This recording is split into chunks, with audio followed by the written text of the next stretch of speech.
Good evening and welcome to NtTV's special election coverage, Your Choice 2022. I'm Makalya Goos. And I'm Andrew Fancher. During the next hour, NtTV will bring you coverage of the Texas primary elections with a focus on key issues raised by you, the voters. Texas is the first primary in the nation and is being watched closely by Democrats and Republicans at the local, state, and national levels. 7 statewide seats are up for grabs. Arguably, the most important is the primary race for governor in both parties. Tonight, our coverage begins in the state's capital, Austin. NtTV has 2 crews in Austin tonight. Right now, I am joined by Andrea Valdez, who is reporting from the Rotunda in the state capitol. Andrea, what is the energy today in Austin? Does it feel like something? It has been a busy day here in Austin, and if you know anything about the city of Austin, you know that there's something going on every single day, and today is no different, especially with the primaries. And we've seen tourists, we've seen families with their children running the grounds, visiting the Capitol, and we did see 2 protests here in front of the Capitol, which we will talk about later in the show. Now that is all that I have for you right now, so with that I will send it back to you in the studio at UNT. Thanks, Andrea. The state's capital is home to the governor of Texas, and that race is top of mind tonight. There are multiple candidates who want the job, and the current governor, Greg Abbott, is facing the most challengers. Texas is one of 14 states with no term limits on the governor's position, and Abbott, the incumbent, is running for a 3rd term in office. Abbott is facing 7 challengers in the Republican primary: Paul Bilal, Danny Harrison, Candy K. Horn, Don Huffines, Rick Perry, Chad Prather, and Alan West. Now, a couple of key points. The Rick Perry you see on the ballot is not the former governor, but a man from Springtown who happens to have the same name. The 2 challengers with the highest profiles are Don Huffines, a former state senator, and Alan West, the former head of the Texas Republican Party. As for the Democrats, they also have several people running for the nomination. Their list, however, is shorter. Inicio Barrientos, Michael Cooper, Joy Diaz, Beto O'Rourke, and Rich Wakeland. Of this group, former U.S. Congressman Beto O'Rourke has the statewide name recognition after running for the U.S. Senate in 2018 and for president in 2020. Texas has been a red or Republican state since 1995. The last Democrat who served as governor was Ann Richards from 1991 to 1995. There are 254 counties in Texas, but 6 account for nearly 50% of the vote. Tonight, we will be following those 6 counties and how voters there are casting their ballots in this primary. NtTV's Hannah Gonzales is at the state map with more. Hannah? Makalya and Andrew, Texas has more counties than any other state. Our biggest by population is Harris County, which is the Houston area. The smallest county in Texas is Loving County with only 65 people. This, of course, is according to the latest census. The 6 counties, which make up nearly half of the state votes, are Harris, Dallas, Tarrant, Bexar, Travis, and of course, Denton County. Bexar County is home to San Antonio, and Travis is the Austin area. In the 2020 elections, 4 of these counties went blue, meaning they voted Democrat. Denton and Tarrant County went red, meaning they voted Republican. I'll have more on each county's voting history and election impact during the week. We'll follow them and know any changes in their voting patterns, if any. For now, back to you, Makalya and Andrew. Thanks, Hannah. Now, the hallmark of any American election night is the watch parties, with political supporters cheering on their candidates. Tonight, NtTV's Kristine Guevara and Nathan Mayer are at watch parties for Democrat Beto O'Rourke and Republican Greg Abbott. Kristine, let's begin with you. What is the mood like at the Democratic watch party? Thanks, Makalya. Well, the mood is very welcoming here. People are still rolling in, people are still setting up, but I do have a feeling it's going to be a very good night here. We've got food right in front of me. Oh, music's starting to play. And we've got merch right to my left. And a stage right behind me, but hopefully later tonight we'll be able to hear from elected officials, campaigns, as well as some chairs from those campaigns. But now let's head on over to my colleague Nathan Mayer, who is live at a watch party over in Dallas representing the Republican ticket. Nathan, how are things over there? Thanks, Kristine. Now I'm here in Mansfield at the Reagan Legacy Republican Women Primary Watch Party. Now, as you can kind of see, the turnout's a little bit low right now, but polling just closed at 7 o'clock, so we're expecting quite a few people to be shuffling in. Now, it looks like everybody's got good vibes out here so far. There's food, there's drink. It looks like it's gonna be a lot of fun. I'm gonna have more for you guys as an update later on in the newscast, but for now, I'm gonna send it back to you guys at the desk. Thanks, Nathan and Kristine. NtTV will also be providing election information, stories, and of course, numbers to our Spanish-speaking viewers. NtTV's Nomi Sanchez and Elizabeth Garcia are at the Noticias desk. Gracias, Andy. Bueno, las elecciones ya llegaron y aquí les tenemos todas las actualizaciones de los votos para las elecciones primarias en Texas. Así es, Noemí. Durante este programa tendremos cortes donde nosotros podremos también mantenerlos informados sobre los problemas y los temas que afectarán estas elecciones. Así es, este día es tan importante porque los votos de la comunidad tejana determinarán al gobernador y vicegobernador de Texas. Así es, Noemí. Hay múltiples candidatos que quieren ganar el puesto de gobernador. Actualmente tenemos a Greg Abbott, quien está postulando para un tercer periodo en cargo como gobernador. El representante republicano se enfrenta contra otros personajes del mismo partido, como Paul Ballou, Danny Harrison, Candy Kay, Horn Hoffens, Rick Perry, Chad Prather y Alan West. Aparte de escoger los candidatos que estarán en el boletín para las elecciones de este noviembre, hay muchas decisiones más que están en las manos del público. Así es, y el futuro de los marihuana en Texas es uno de estos temas. Nuestra reportera Leslie Juárez nos va a hablar más sobre posibles reformas. Cannabis en Texas es un delito de clase B con hasta 6 meses de cárcel, dependiendo de la cantidad de posesión. En el 2019, la Casa del Senado trató de despenalizar la marihuana, reducir la sentencia por la posesión, pero esto no llegó al escritorio del gobernador. En el lado republicano tienes un poco de diferencia en términos de posiciones con respecto al cannabis. Por ejemplo, el gobernador Abbott ha dado a conocer cuál es su posición. Reconoce los beneficios medicinales del acceso al cannabis. El gobernador Abbott, quien está corriendo por su tercer término, afirma en sus puntos de vista que la legalización de la marihuana no es tan problemática en términos de crimen y que ya no quiere que las cárceles estén llenas de gente convicta por posesión de pequeñas cantidades. Por el lado democrático, el candidato principal es Beto O'Rourke y su posición es que debes legalizar la marihuana. Él dice que no deberíamos castigar a las personas y encarcelarlas por posesión de una sustancia que es legal en otros estados de la nación. Mientras el uso de cannabis recreacional es ilegal, la posesión de CBD es legal en Texas, siempre y cuando se mantenga debajo del límite del 0.3% de THC. Es un tipo de antiinflamatorio que tu sistema puede usar para regularse a sí mismo y al igual te puede ayudar con ansiedad o en veces alivia dolores de cuerpo. Por lo regular, algunas personas lo usan para aliviar dolores como migrañas. Hay beneficios económicos tanto en términos de ingresos fiscales como de creación de empleo. También está el beneficio de reducir el crimen en ciertas áreas y la oportunidad de abordar las necesidades médicas. Esta es la lista de los 20 estados en donde la marihuana recreacional ya es legal en Estados Unidos. De acuerdo con las estadísticas, algunos beneficios de legalizar la marihuana ya se han reflejado en estados como California y Colorado. En el 2019, Colorado colectó $302 millones en impuestos y tarifas de la cannabis recreacional y medicinal. Las ventas en el estado totalizaron más de $1.700 millones. Esto genera oportunidades económicas en términos de creación de empleo. Argumentos negativos de legalizar la marihuana incluyen el crimen, pero investigaciones de otros estados demuestran que el crimen ha disminuido. Cambiar esas mentes tomará mucho tiempo. Tomará que mucha gente salga de sus posiciones en las que se encuentran y que lleven nuevas personas a las posiciones y tomen mejores decisiones. En Denton, reportando para NtTV, Leslie Juárez.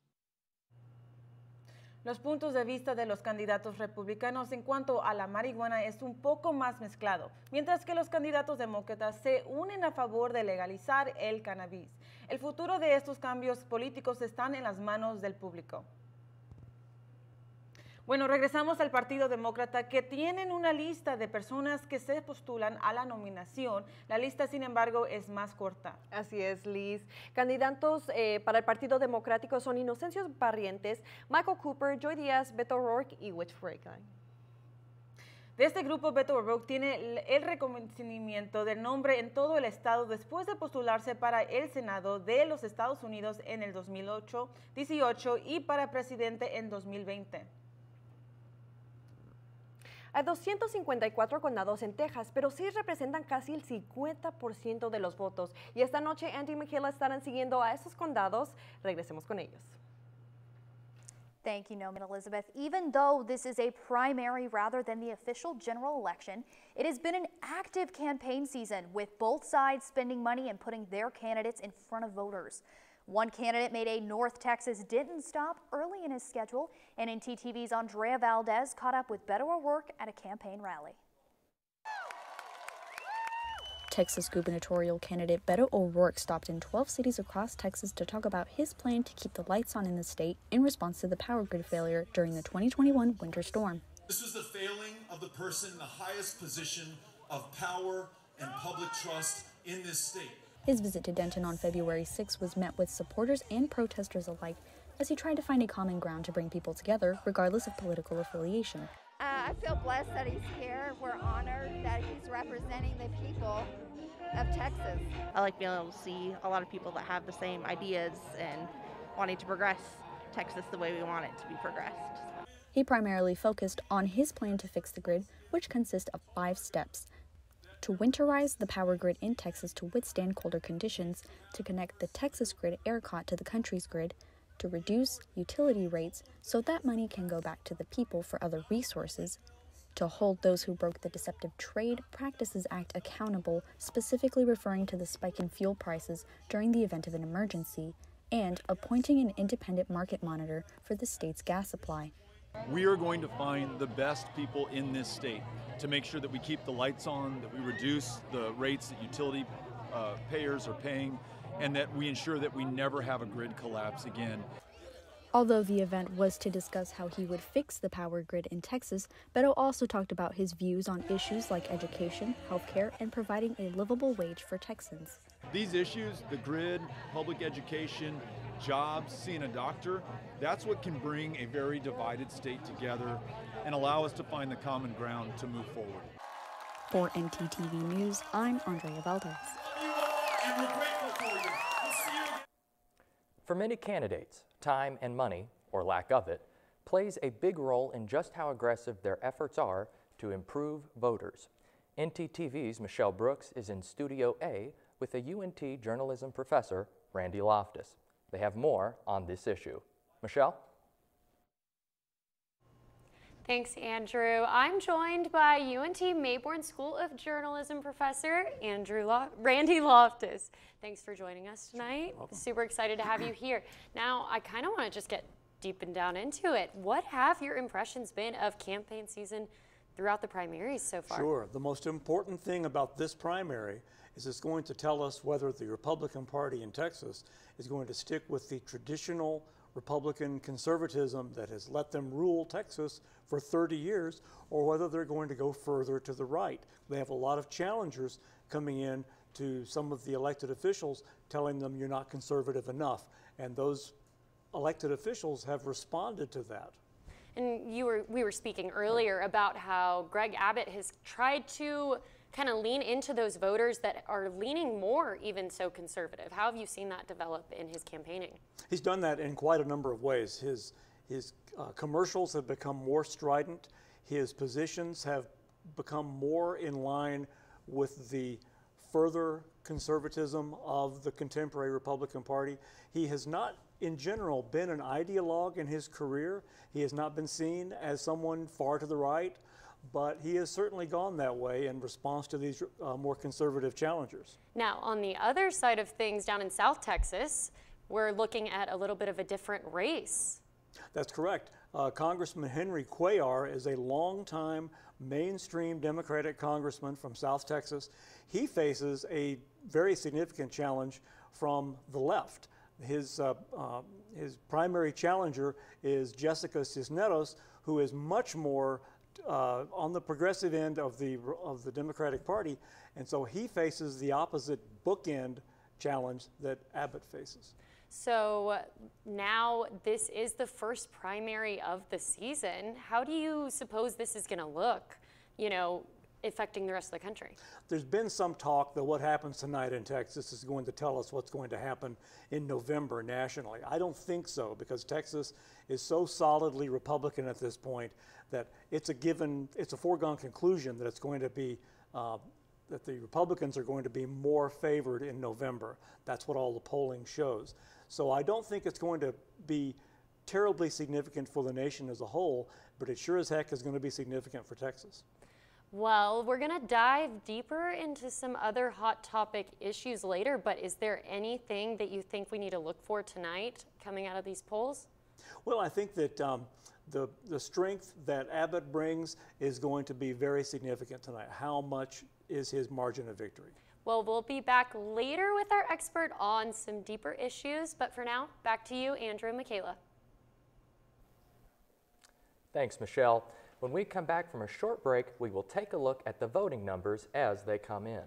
And we will head to Austin, where NtTV is live with the staff of the Texas Tribune as they cover this evening's primary from the state capitol. Stay with us.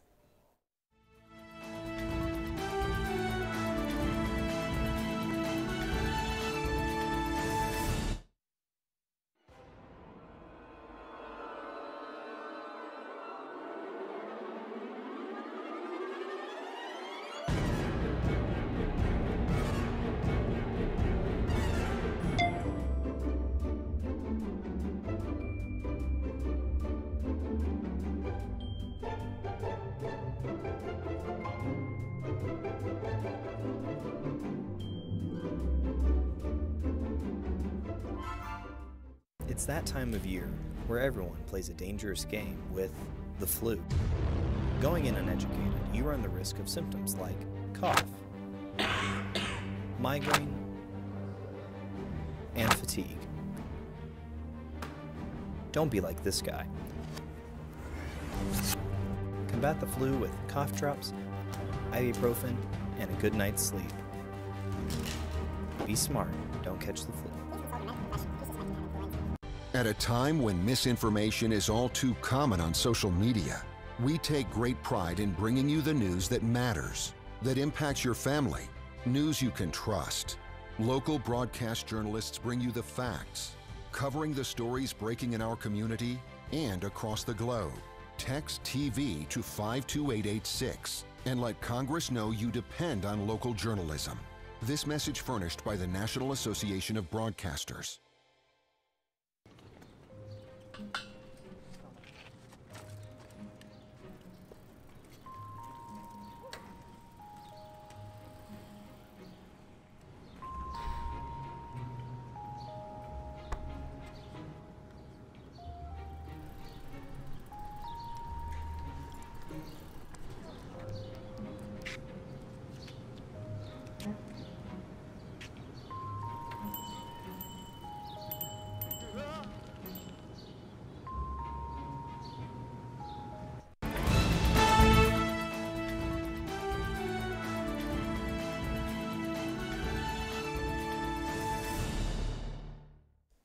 Covering an election certainly means watching the numbers, but it's also an involved effort to present a balanced report of the events. One of the most respected newsrooms in Texas is that of the Texas Tribune, which launched in 2009 and is supported only by member donations. It also boasts the largest state house news bureau in the United States. NtTV's Hannah Minch is there now with one of the founders of the Trib, Ross Ramsey, a veteran journalist and a political reporter. Hannah? Thanks, Michaela. You are absolutely right. Covering an election is a massive undertaking. Right now, I'm actually standing with Ross Ramsey, the executive editor and founder of the Texas Tribune. Ross, why don't you go ahead and tell us a little bit about the Tribune? We're a nonprofit digital newsroom. Online started in 2009. We have 80 or 90 people now. It's become a big, giant thing. We started a little thing and keeps going and going. But we cover a lot of government, politics, public affairs, things that people in Texas need to know about out of Austin and the state's other big cities. Right.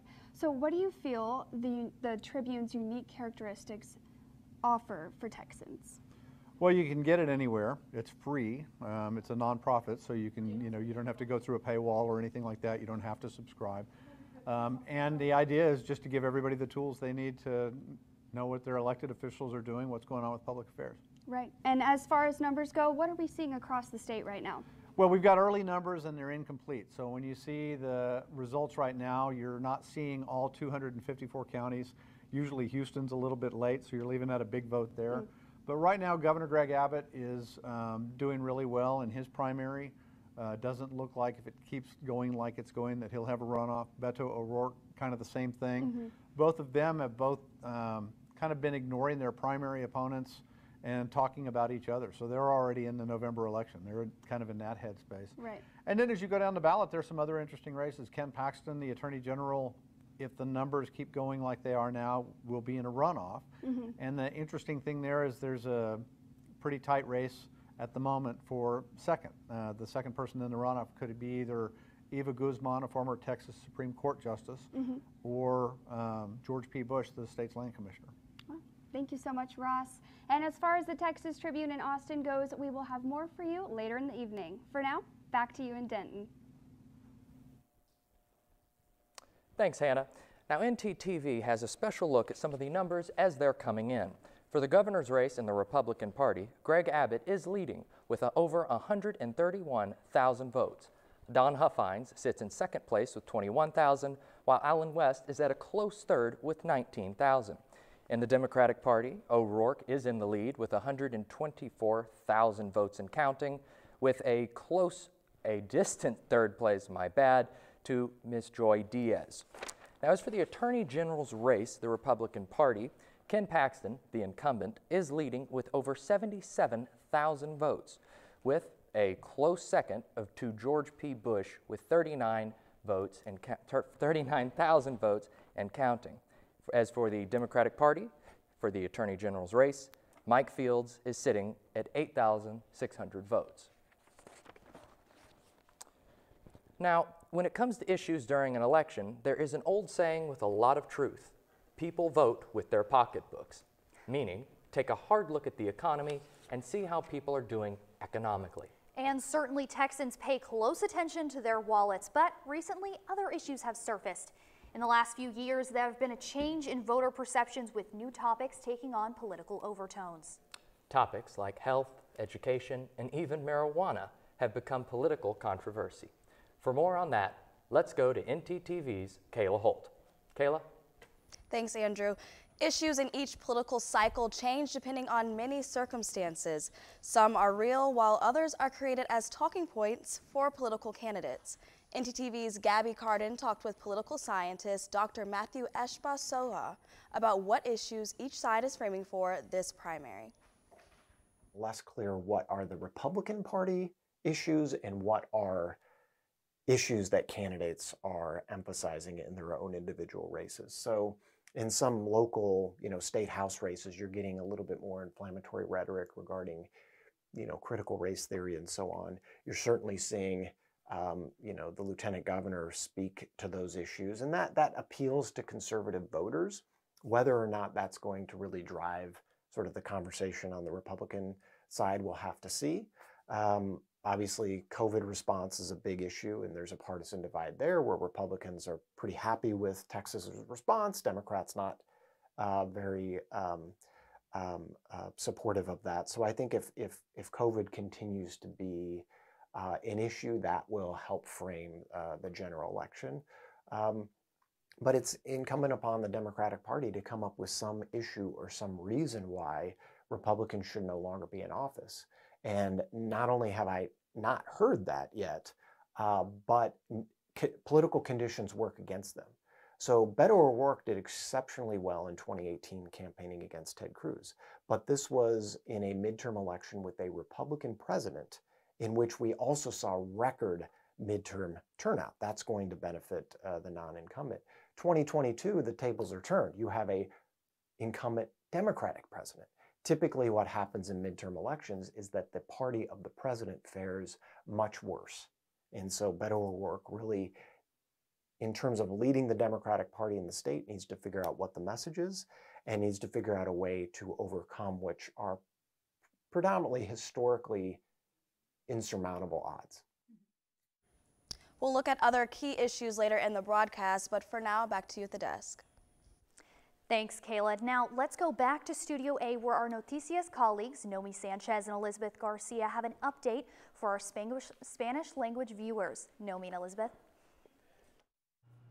Gracias, Michaela. Bienvenidos de nuevo a la cobertura primaria de NtTV Noticias en tu idioma. Echemos un vistazo a los números en la carrera para gobernador. Como podemos ver, en el lado democrático se encuentra Beto O'Rourke con 154,819 votos, con un porcentaje de 93% de ventaja.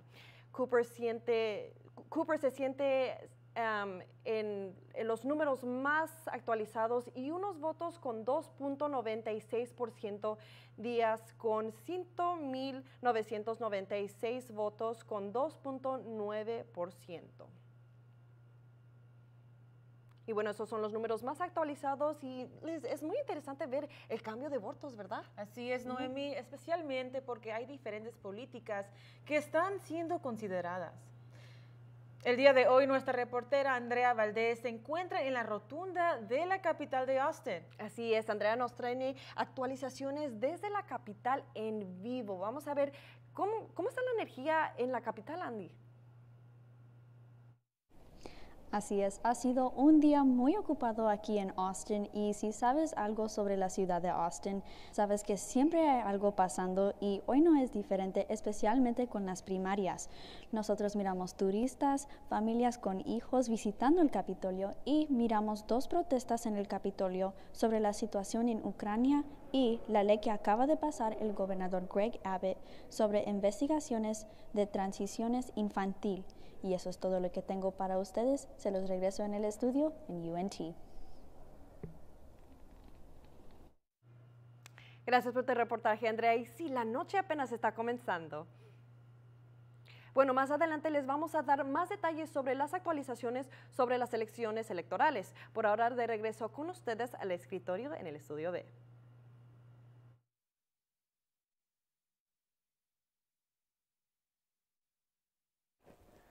Thanks, Nomi. One question in every election is, where are the swing votes? The counties or blocks of votes that really make a difference in the outcome. Hannah Gonzales is standing by now with a look at the 6 counties in Texas that really can and do make a difference. Hannah? Thanks, Michaela and Andrew. The winter storm that hit North Texas last week has impacted voting in a big way. It's likely that there will be a lower attendee turnout than what was expected. So let's go ahead and break down our 3 counties for the night. We're going to look at Dallas County, Tarrant County, and Denton County. So first, breaking down Dallas County. Dallas County is one of the most influential counties in Texas. Texas has 2 Republicans and 2 Democrats running for county judge, as well as 1 Republican and 4 Democrats running for County Commissioner Court District 2. In 2018, Dallas County had a majority vote by Democrats. We're going to monitor whether that will remain the same tonight for the primaries. And now looking at Denton County, we can see 6.4% are voting Republican right now, and only 2.5% are Democrat. Now, for a history of Denton County, it's usually leaning Republican, as seen in the 2018 elections, with almost double the turnout for the Republican voters. As of now, for the early voting, signs are showing that it is Republican. Like I said, 6.4%. It's going red. And now taking a look at Tarrant County, we have 5.7% Republicans. So Republicans are taking the lead for Tarrant right now. Democratic only at 3.2%. Now, it's important to note that in Tarrant County, there are 2 million people residing in that county. And out of that population, only 3,800 showed up to early voting. Now, back in 2018, Greg Abbott took majority of votes, and in the 2020 presidential election, the county actually turned a light blue, ultimately voting for Biden, but it was a close run. Now, so far with early voting and mail-in ballots, that 5.7 is showing up for red. That percentage comes from the eligible voters that are registered in the county. In Tarrant County, 91% did not go out and vote for the primaries.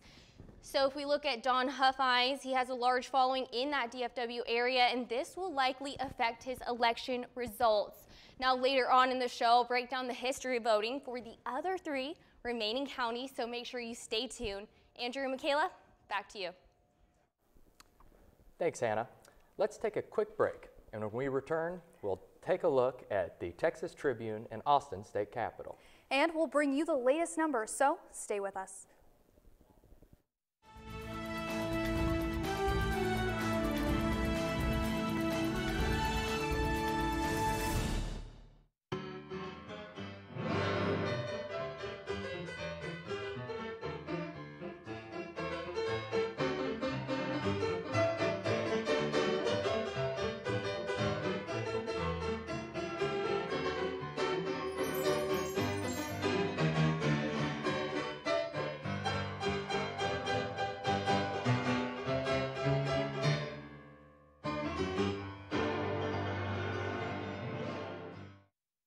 UNT is more than 125 years in the making.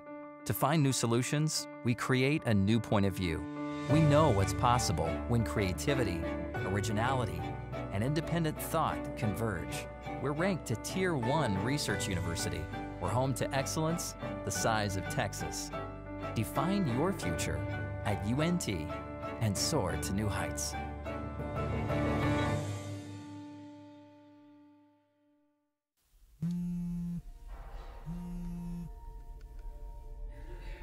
Sorry.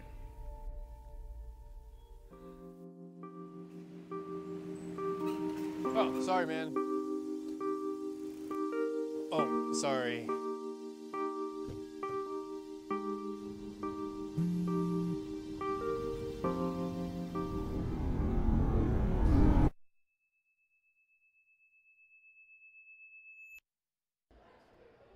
Imagine it's ice cream day at the office.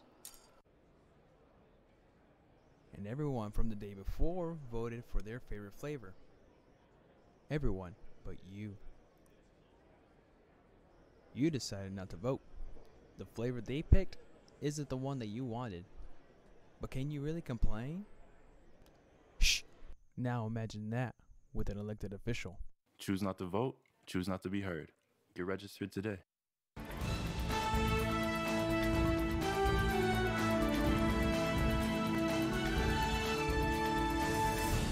Certainly all the candidates would love to call Austin home come this November.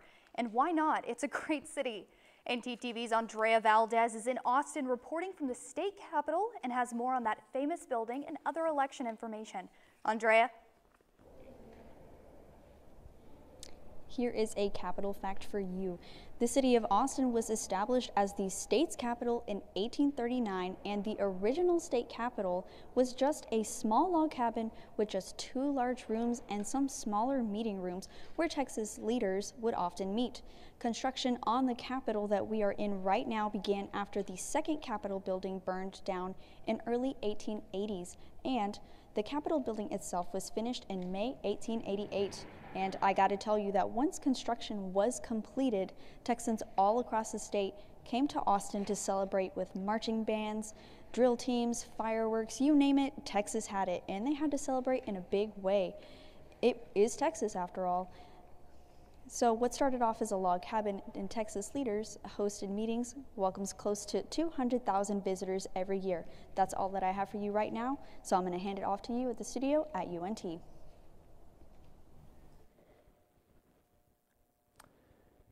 Thanks, Andrea. Now we have some new results coming into the studio on our primary numbers, and everyone has increased about twofold.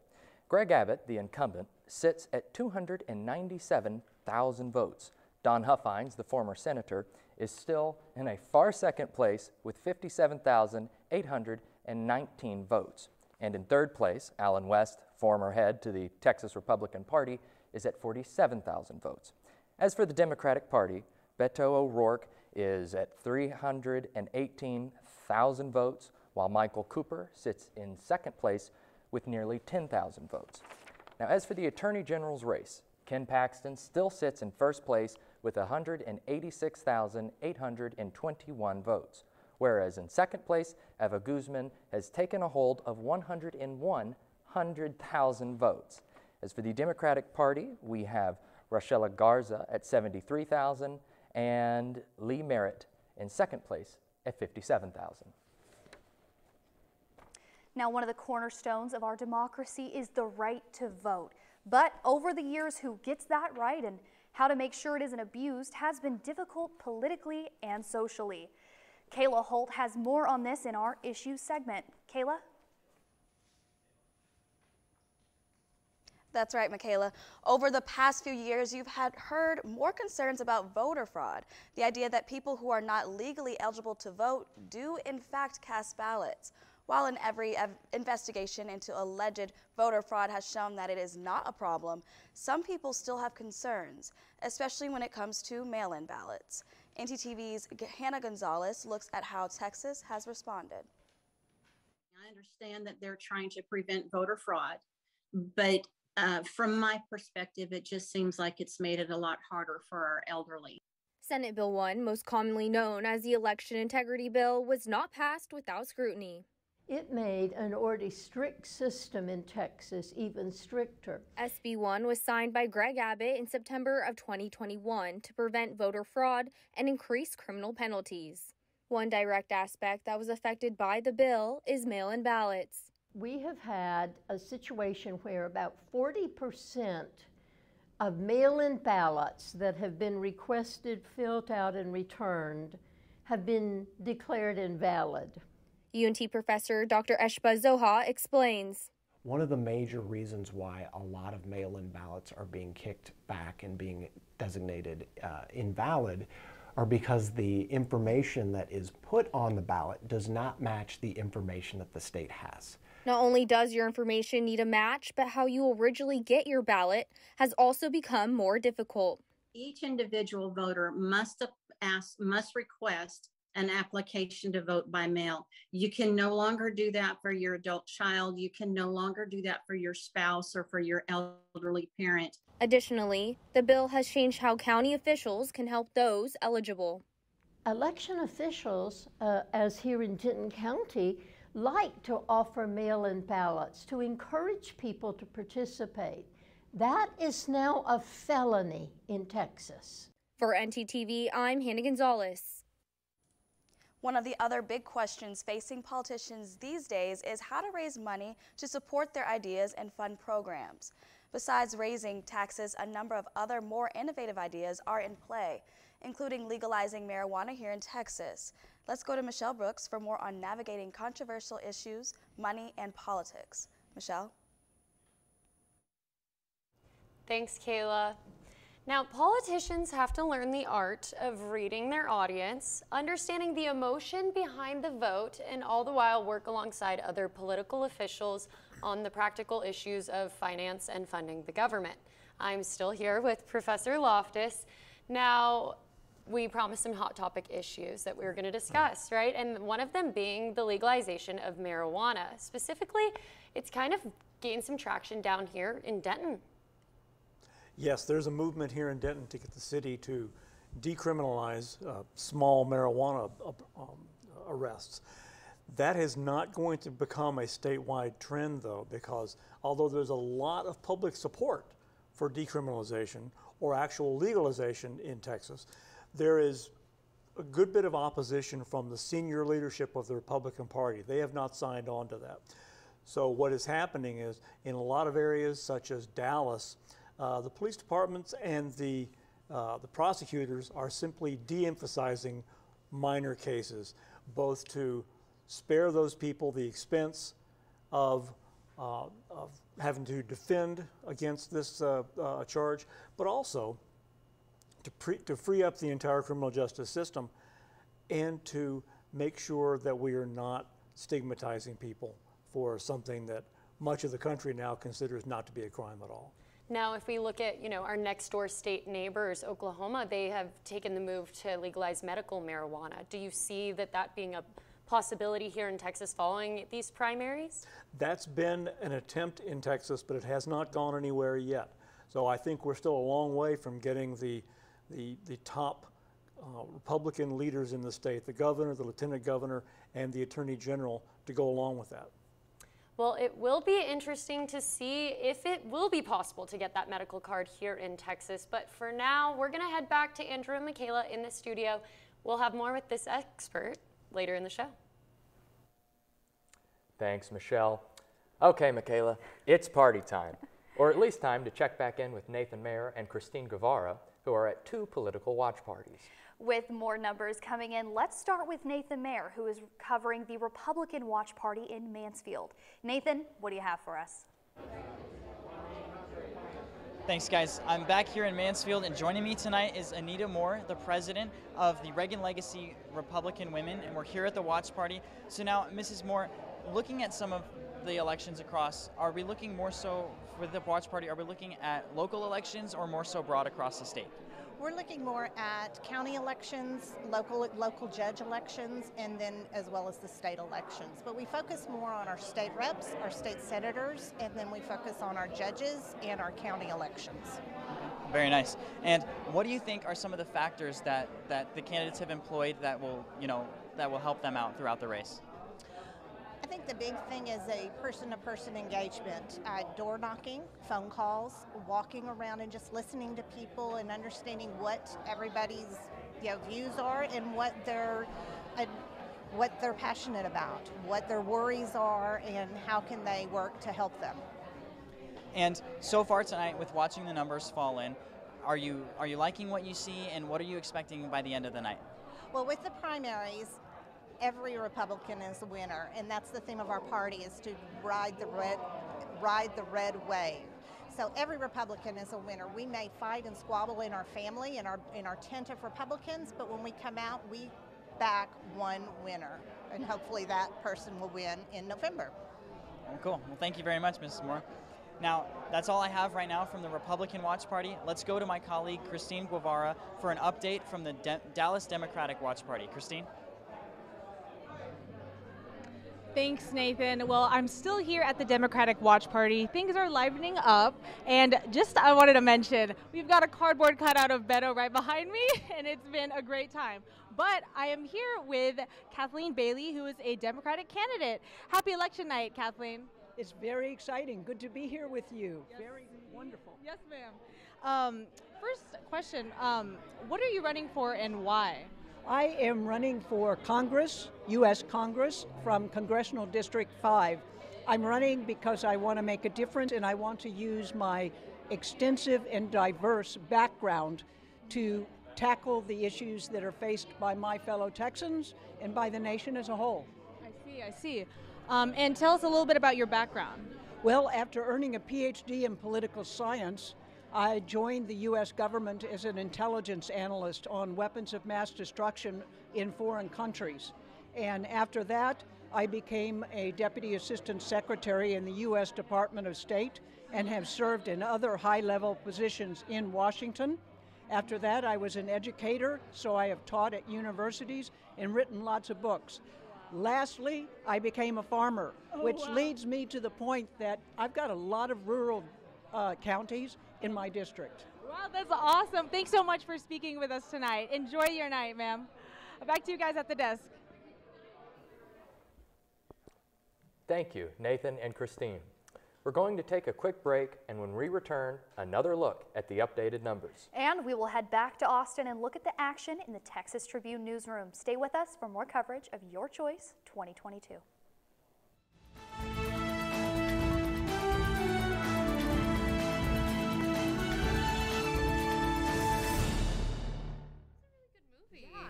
Yeah, so we have to watch the next one before next class, right? We do? I think so, but it's not on Netflix and it's not on Hulu, so... Man, I don't want to pay for that. So what do we do? You think there's a place we could go to get the movie? I'm not sure, maybe? Oh, there's a place to get the movie. Oh? Really? Yeah, it's right here on campus. Come on, I'll show you.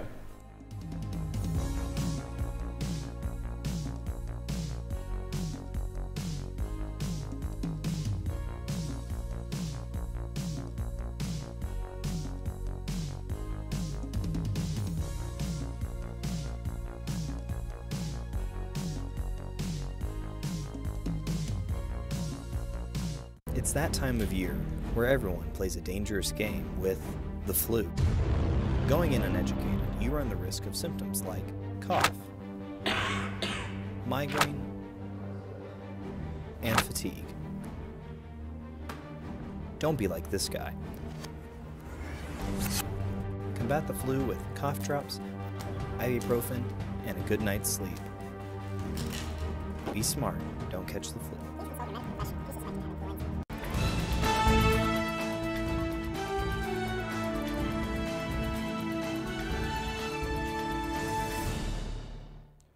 Good evening and welcome back to Your Choice 2022. Let's run the numbers as we have them in the studio. The incumbent, Greg Abbott, now sits at over 336,000 votes, whereas Don Huffines is a far second place with over 61,000 votes. As for the Democratic Party, Beto O'Rourke sits at 344,000 votes, while Michael Cooper sits in second place at nearly 11,000 votes. As for the Attorney General's race, Ken Paxton, the incumbent, still sits in the lead with 204,000 votes, whereas Eva Guzman is in second place with 108,000. As for the Democratic Party of the Attorney General race, we have Rochelle Garcia sitting at 82,000 votes, with Lee Merritt's at over 62,000. NtTV has two crews in Austin, one at the state capitol and another in the newsroom of the Texas Tribune as they cover this statewide election. Joining us now with more from the Tribune newsroom is NtTV's Hannah Minch. Hannah, how are things going there? Thanks, Michaela. With numbers coming in from across the state, things are getting a little busy here. Right now, I'm joined with the Tribune's very own politics reporter, James Berrigan. James, what can you tell us about the polls so far? Well, I think the most interesting thing so far is the Republican Attorney General's race with Ken Paxton. It looks like in all the big counties after early voting, he's in the 40s, in the 30s, not quite at that 50% plus one threshold that he needs to avoid a runoff. And he's in a pretty tight race with Land Commissioner George P. Bush and former Supreme Court Justice Eva Guzman, who are neck and neck for that second place spot. If Ken Paxton doesn't get that 50+1 majority that he needs, he's going to have to go into a runoff in May against the second place spot. And like I said, Guzman and Bush are neck and neck. It's going to be an interesting night. Wow, thank you. So do you have any insight on how Texans are responding to the polls so far? Well, I think if you're a political observer, you're looking at this for two reasons. Ken Paxton, as the incumbent, he's obviously gotten in a lot of hot water with an FBI investigation. He's still under indictment for a securities fraud case, and that's been one of the most watched races. The other big part of this is that George P. Bush is from a political dynasty, of course. And then one other thing that is interesting is in the governor's race, there had been potential for Governor Abbott to get into a little bit of trouble with 2 or 3 candidates running from his right. That's looking like he's going to avoid any problems. Don Huffines, former state senator from Dallas, just a couple of minutes conceded that he's not going to win that race, and that's certainly an interesting development. Right. Thank you so much, James. Now let's toss things down the street to my colleague Andrea Valdez, live from the Capitol. Andrea?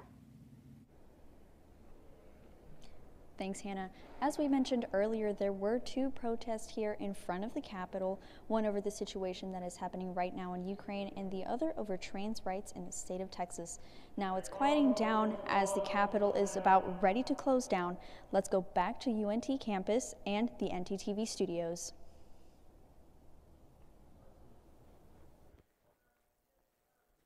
Thanks, Andrea. In a recent study, Texas voters classified border security as the #1 issue facing our state. So for a better understanding, I took a trip to the West Texas border myself. The southern border of Texas is experiencing the largest flow of illegal migrants in U.S. history. A record 1.3 million apprehensions, with over 25% involving repeat crossers.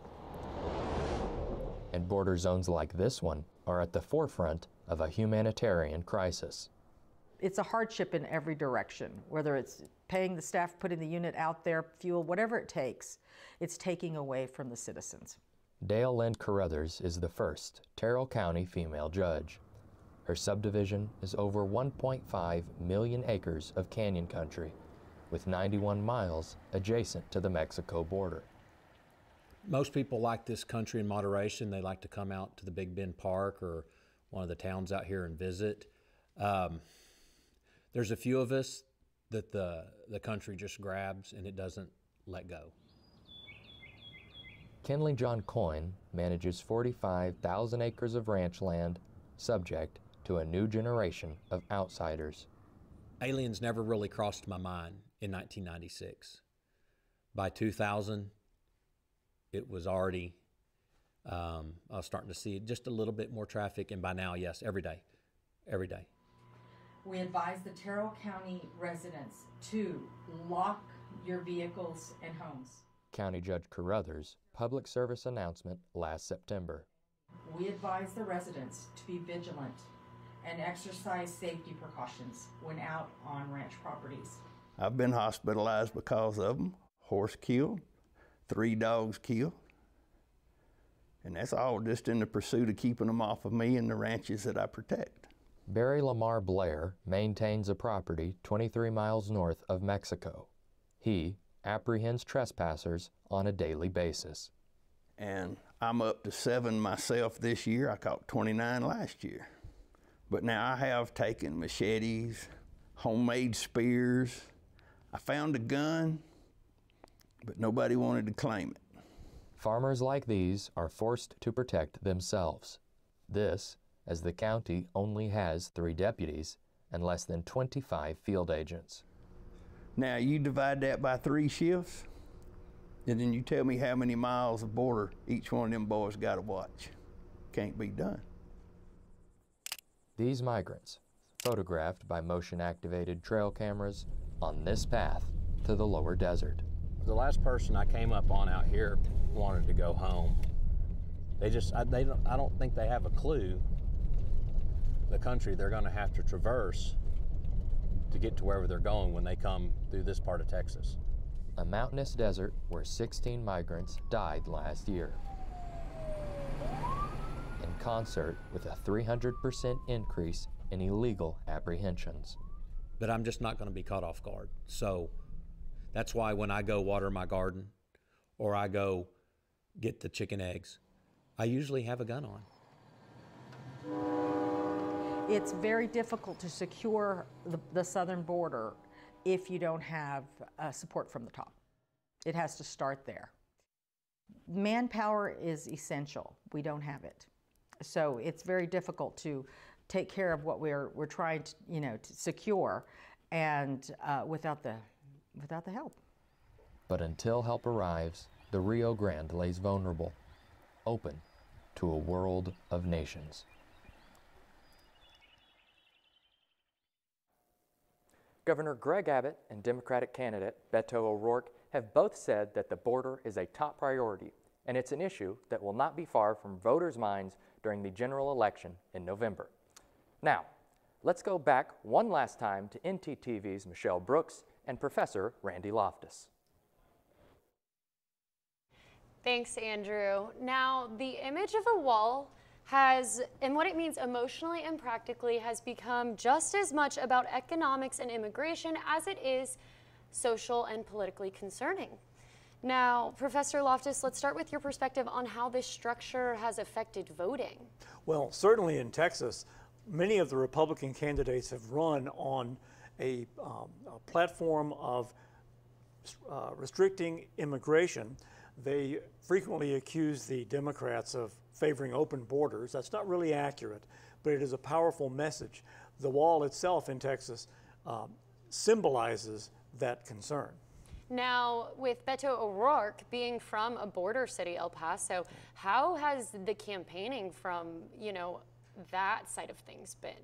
Well, on the Democratic side, there was not really much of a debate about this because I think most of the Democrats are fairly consistent in their support for immigration reform without endorsing the idea of the wall.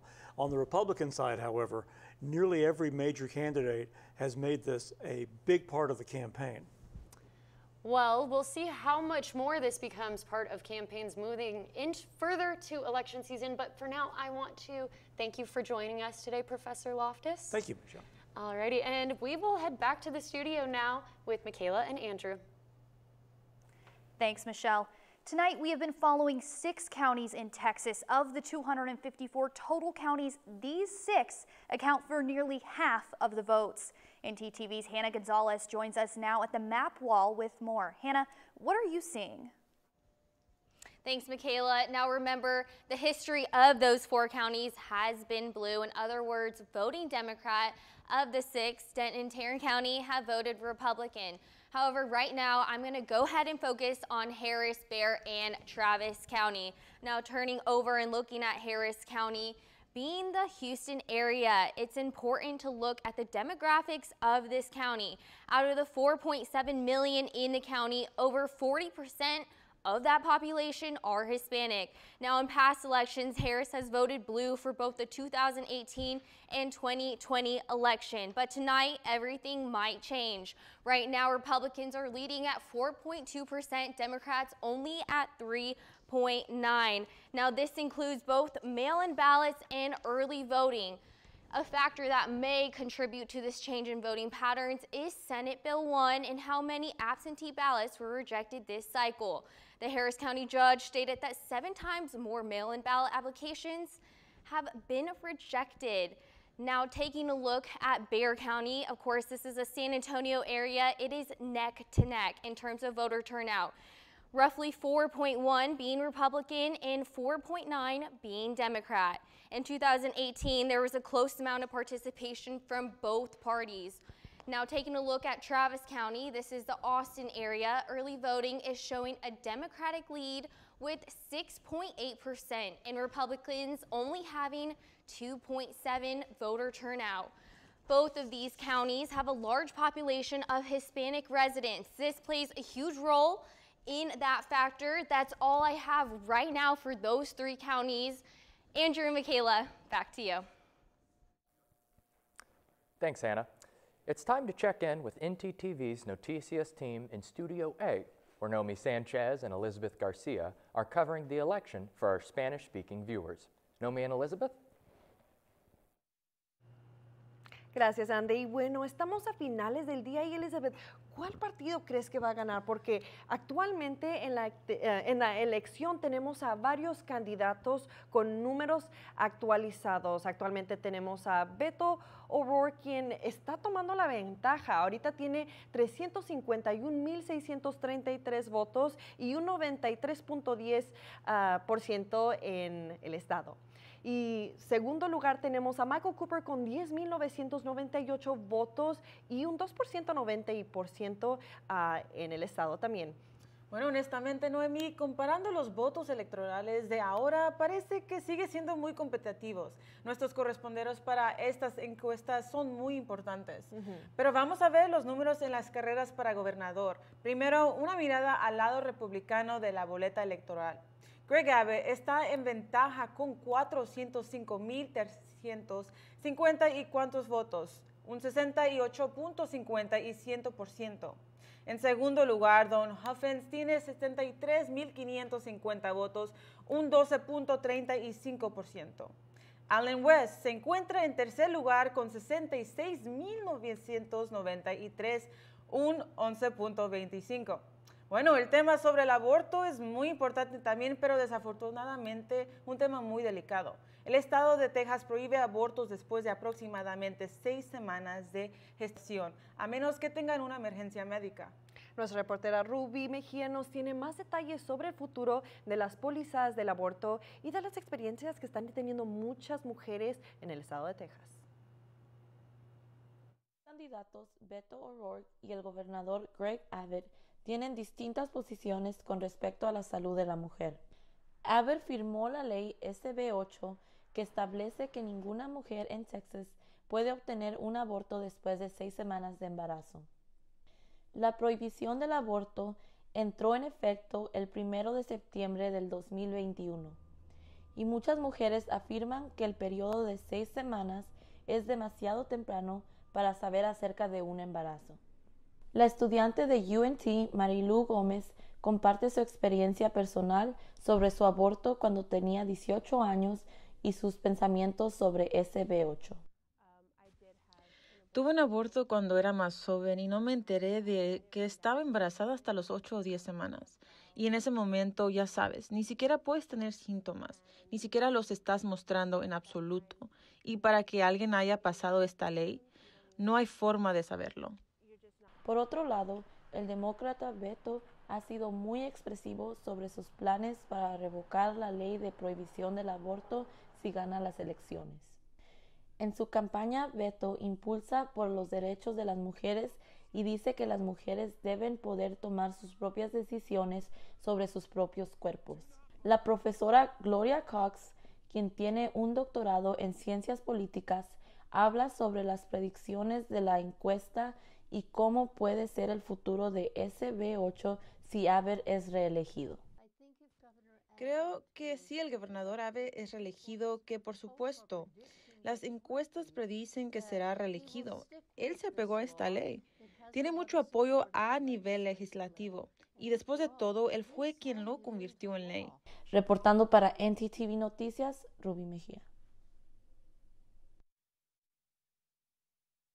Ahora, las leyes sobre el aborto pueden cambiar o no dependiendo de quién gane las elecciones. Pero bueno, hemos llegado al final de nuestra cobertura de las elecciones primarias, cobertura en su idioma. Así es, Noemí, gracias por sintonizarse. Fue un placer informarlos esta noche. Yo soy Elizabeth García. Y yo soy Noemí Sánchez. Los dejamos con el resto de la cobertura en inglés. Que tengan unas buenas noches. Los veremos pronto. Thanks, Noemí and Elizabeth. When we come back, a final look at the primary numbers coming into our newsroom. And here is a question for you. Is Texas becoming the most powerful conservative state in the union? We'll explore that after the break.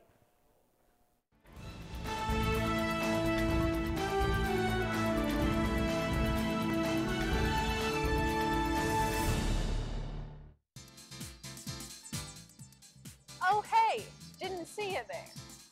Let's get started. This is a motor vehicle. This is the blinker mechanism. To use it, push it up for the right blinker and down to go left. You're welcome. It was easy.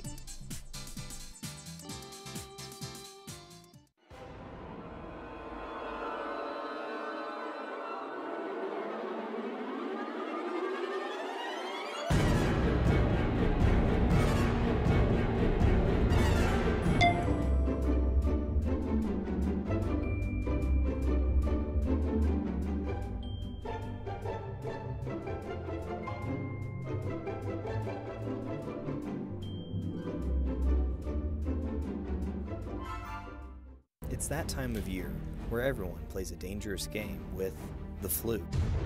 Going in uneducated, you run the risk of symptoms like cough, migraine, and fatigue. Don't be like this guy. Combat the flu with cough drops, ibuprofen, and a good night's sleep. Be smart, don't catch the flu. At a time when misinformation is all too common on social media, we take great pride in bringing you the news that matters, that impacts your family, news you can trust.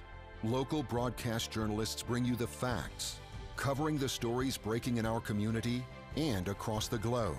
Text TV to 52886 and let Congress know you depend on local journalism. This message furnished by the National Association of Broadcasters.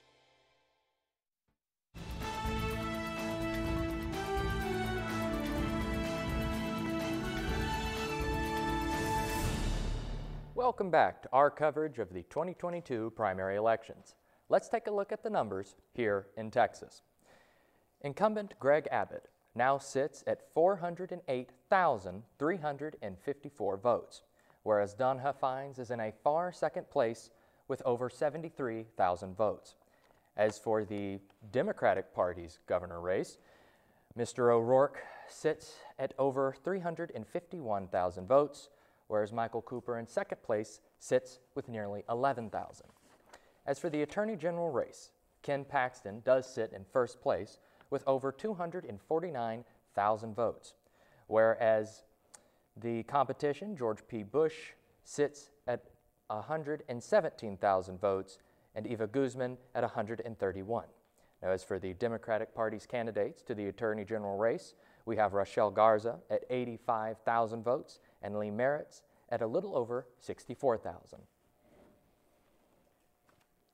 During the past 4 years, the conservative wing of the Republican Party became more vocal, especially on social issues like abortion, civil rights, and gender discussions. In Texas, the state legislature passed the most restrictive abortion bill in the nation, dubbed the Heartbeat Bill. It has led to a series of legal suits trying to get it overturned. It has also virtually closed down clinics across the state that provided abortion services to Texas women. This legislation appears to suggest that Texas politics are moving to a far-right conservative position, possibly in the belief that Texas Republican voters are becoming more conservative on social issues. Dr. Matthew Espow-Soha says a certain level of inflammatory rhetoric in this campaign is not uncommon, especially those with a long list of challengers.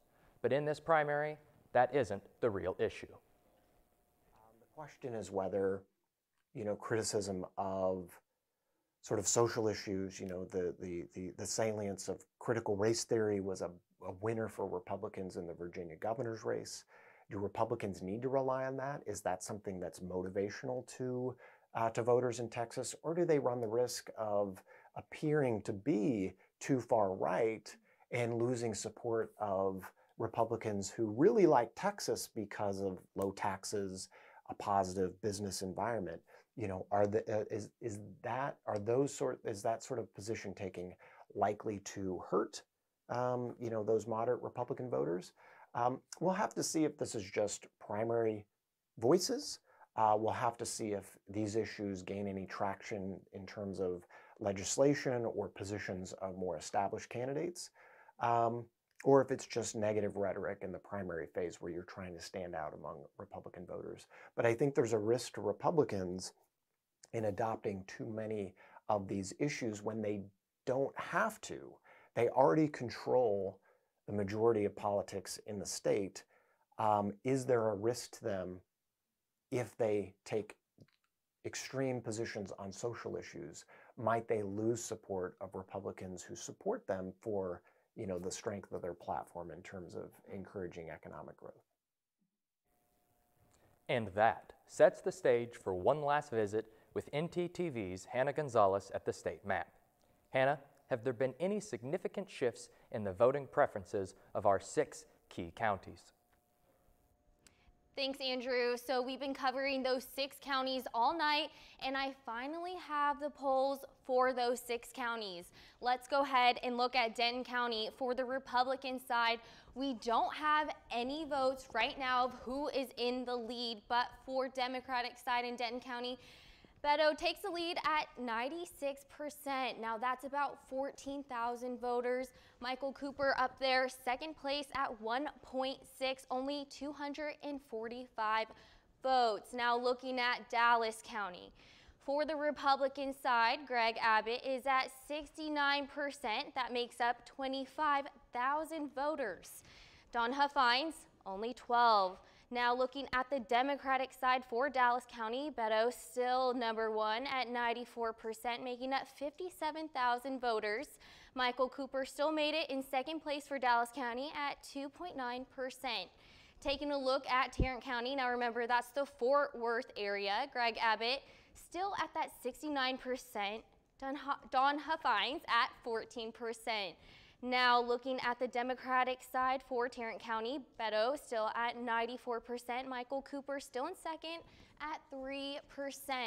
Taking a look at Travis County, now remember that is the Austin area. Greg Abbott at 70%. Now Allen West made that second in 10%. Now that's a shift from what we've been seeing in the other counties.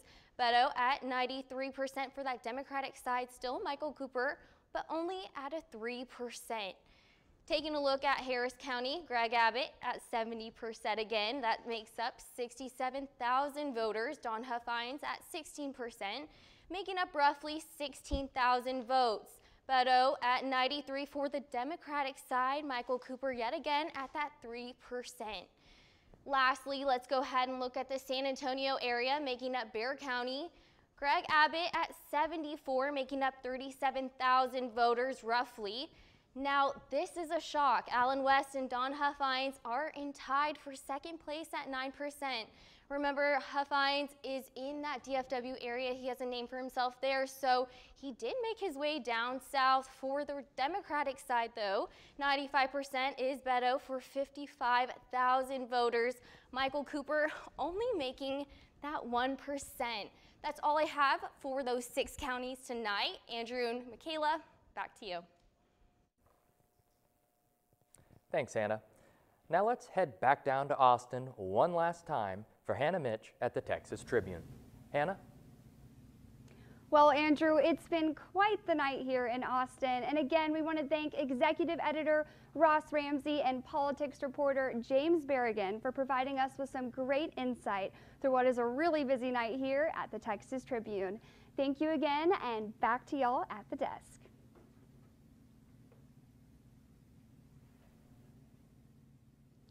As we wrap up our election coverage for this primary evening, we want to check in with Nathan Mayer at the Republican Watch Party in Mansfield. Nathan? Thanks, Michaela. One more time here at the Reagan Legacy Republican Women Primary Watch Party here in Mansfield. Now, we just finished going over all the numbers. We just finished doing a little prayer session. We're doing a little congratulations for everybody that's won so far. And like Mrs. Moore said, our last interview, she said that everyone in the Republican Party is a winner tonight, even if their favorite candidate didn't win. Now, that's true because we're all going to be supporting the champions tonight, and they're looking forward to more local elections coming up this May. Now, that's going to be all for us here in Mansfield. I'm going to send it over to Kristine Guevara for an update in Dallas County on the Democrats. Kristine? Thanks, Nathan. Things are going really great here. I was able to talk to some really awesome people, but currently we are watching the State of the Union address where Joe Biden is discussing the Russian and Ukrainian tensions right now. But thanks for checking in with us at the Democratic Watch Party. It's been a really fun night, but we're going to tune into the State of the Union address. So back to you guys at the desk, Michaela and Andrew. Thanks, Kristine and Nathan, and thank you to our NtTV staff for all the work leading up to the primary election broadcast and tonight's on-air efforts. And our thanks to Professor Randy Loftus for his support and help throughout the evening, and our thanks to the folks at the Texas Tribune for their contributions to this broadcast. And of course, thank you for watching and for taking part in the Texas primary 2020. If there are runoff elections, that day will be May 24th. The official November election is Tuesday, November 8th, so we encourage you to exercise your right as a citizen to get out and vote. I'm Makalya Goos. And I'm Andrew Fancher. Thank you for watching, and good night.